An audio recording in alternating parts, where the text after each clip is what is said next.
Hello students, good evening. कैसे हैं आप?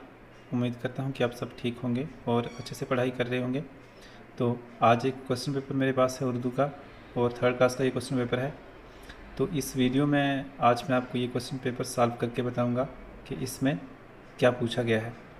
तो सबसे पहले यहाँ पर आप देख पा रहे होंगे, सबसे पहला ही सवाल यहाँ पर लिखा हुआ है, हरूफ तहजी अलिफ से बड़ी ए तक लिखें। यानी कि जो हरूफ तहजी हैं उनको आपको कंप्लीट लिखना है। तो मैं आपको यहाँ पर लिख के बताता हूँ। स्क्रीन को थोड़ा बड़ा कर लेता हूँ मैं, ठीक है। यहाँ पे देखिए अभी आप, और जब भी हम हरूफ तहजी यानी अलिफ बे लिखते हैं तो कैसे लिखते हैं आप ध्यान से देखिएगा। तो सबसे पहले है अलिफ, अलिफ के बाद बे, उसके बाद पे के बाद होगा ते के बाद होगा टे, उसके बाद होगा से। इसको बताने का मेरा मतलब ये है क्योंकि कुछ बच्चे हिंदी पढ़ते हैं तो वो हिंदी की मदद से जैसे हिंदी में उन्होंने जिस साइड से लिखना सीखा होता है वैसे ही उर्दू को भी लिखते हैं।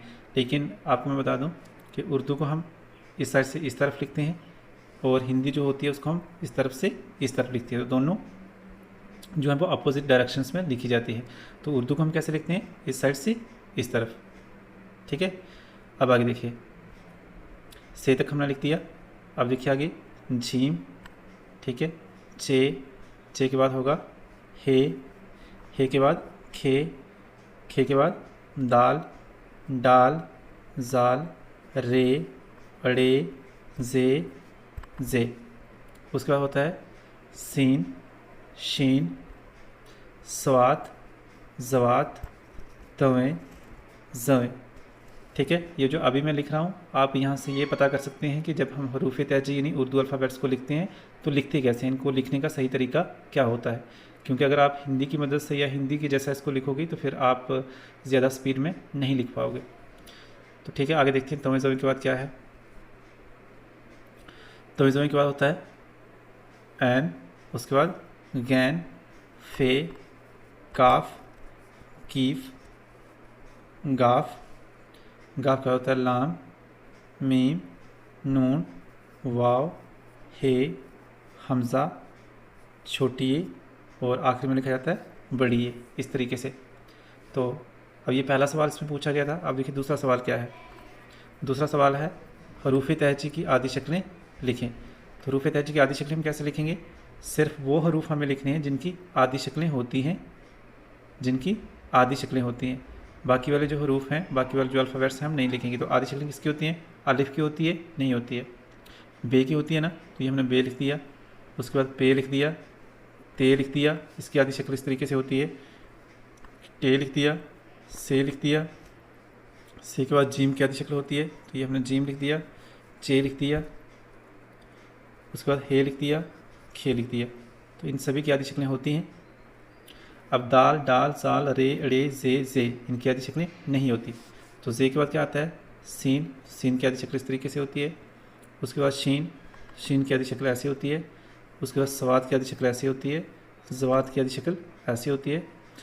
तवे जोएँ ये पूरी शक्ल में लिखे जाते हैं। उसके बाद देखिए एन की आदि शक्ल ऐसी होती है। गैन की आदि शक्ल ऐसी होती है। गैन के बाद फे की आदि शक्ल होती है ऐसे। उसके बाद काफ की आदि शक्ल ऐसी होती है। उसके बाद कीफ की आदि शक्ल ऐसी होती है। उसके बाद गाफ की आदि शक्ल ऐसे होती है, ठीक है। उसके बाद देखिए लाम, लाम की आदि शक्ल ऐसे होगी। मीम की आदि शक्ल ऐसे होगी। नून की आदि शक्ल ऐसे होगी। वाव की आदि शक्ल नहीं होती, वो पूरी शक्ल में लिखा जाता है। उसके बाद देखिए हे की आदि शक्ल इस तरीके से होती है। हमज़ा को भी हम ऐसे लिखते हैं। हमज़ा के बाद छोटी ए की आदि शक्ल कुछ ऐसे होगी, ठीक है। और उसके बाद बड़ी ए की भी आदि शक्ल ऐसे होगी। इन दोनों में छोटी ए और बड़ी ए में ये फ़र्क होता है। इसमें एक लंबी सी लाइन होती है जो छोटी ए होती है, वो जो बड़ी ए होती है इसमें लंबी सी लाइन नहीं होती है। तो ये थे हमारे हरूफ जिनकी आदि शक्लें होती हैं, जिनकी आदि शक्लें होती हैं।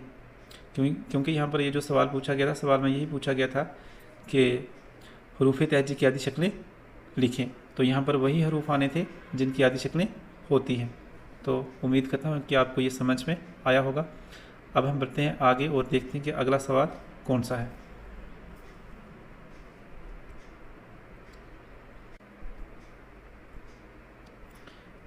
अब देखिए अगला सवाल पूछा है दिए गए हरूफ को जोड़कर लिखो। तो जो हरूफ यहाँ पर आपको दिए गए हैं इनको जोड़ के लिखना है। तो चलिए ये भी आपको बताता हूँ मैं। सबसे पहले लिखा है क आ, तो ये क्या बनेगा का।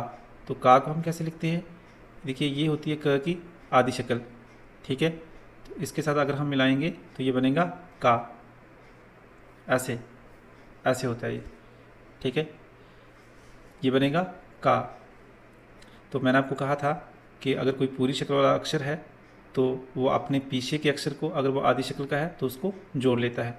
जैसे यहाँ पर देखिए ये आ जो है, आ पूरी शक्ल वाला है, लेकिन इससे पीछे जो अक्षर है कौन सा है, क, तो ये आधी शक्ल वाला है। तो ऐसे में जो पूरी शक्ल वाला अक्षर होता है वो क्या करता है, पीछे वाले अक्षर को अपने साथ जोड़ लेता है। लेकिन कौन से अक्षर को, अगर वो आधी शक्ल वाला अक्षर है तो। अगर पूरी शक्ल वाला अक्षर होगा फिर तो वो नहीं जोड़े, क्योंकि मैंने आपको बताया था कि अगर आगे भी पूरी शक्ल वाला अक्षर है और पीछे भी पूरी शक्ल वाला अक्षर है तो ये आपस में नहीं जुड़ते। इसलिए मैंने बीच में क्या लगा दिया, क्रॉस। आगे भी पूरी शक्ल वाला अक्षर है, पीछे भी पूरी शक्ल वाला अक्षर है, तो ये आपस में नहीं जुड़ेंगे। अब देखते हैं आगे। अब यहाँ पे देखिए म न, तो ये बनेगा मन। अब म की भी आधी शक्ल होती है, न की भी आधी शक्ल होती है।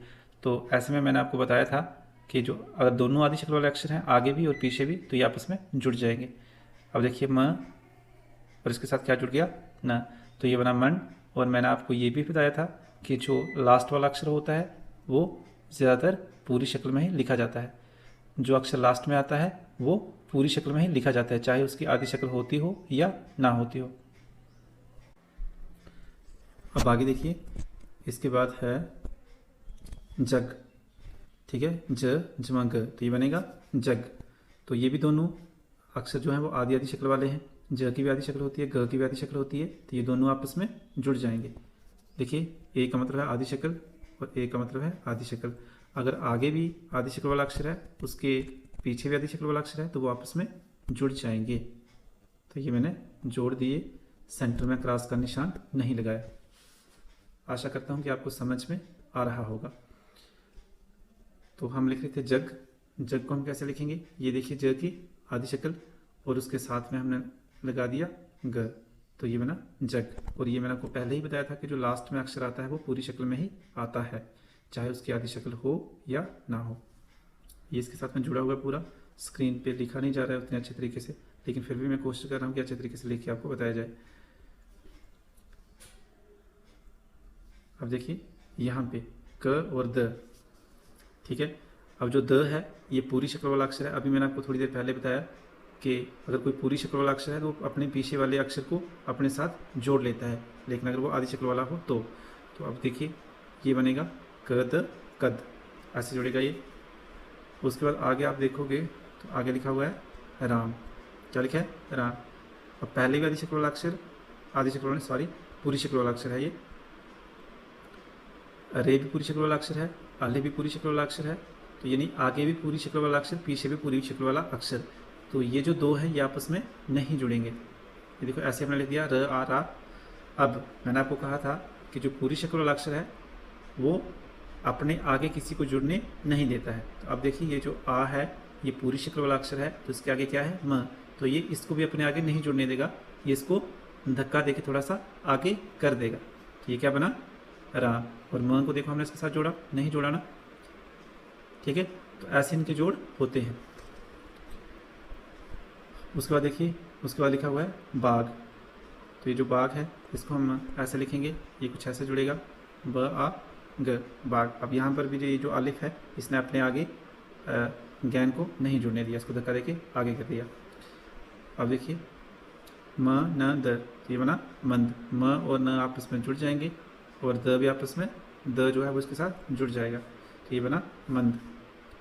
आगे देखिए, आगे लिखा हुआ है कमर, क म र, तो ये आपका क के साथ हमने जुड़ा म और म के साथ जुड़ा आर, तो ये बना कमर।